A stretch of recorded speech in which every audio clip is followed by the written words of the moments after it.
Have you ever been around someone who just seemed kind of fake?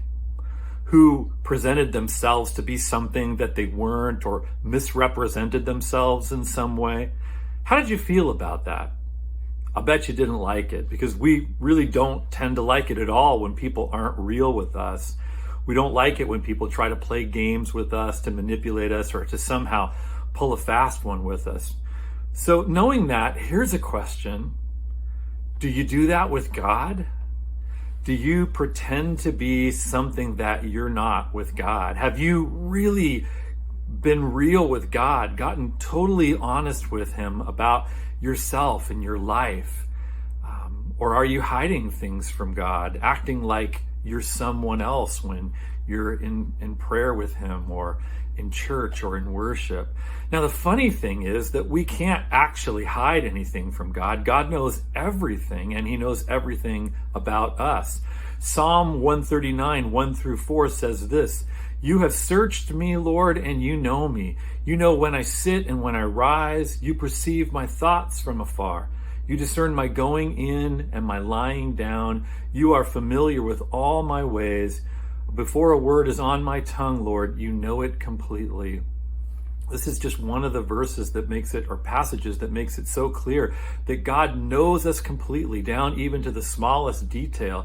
Jesus even said in one place that God actually knows the number of hairs on our heads. That's how well God knows us. So we can't fool God, and as long as we're trying to do that, we're being foolish. And we probably really look foolish to God as we're trying to play these little games with Him that He can see right through. But you know, there's a much bigger problem than just looking foolish to God. In many cases, when we're not really willing to get real and honest with God, it means that we're not truly open to His power being fully at work in us.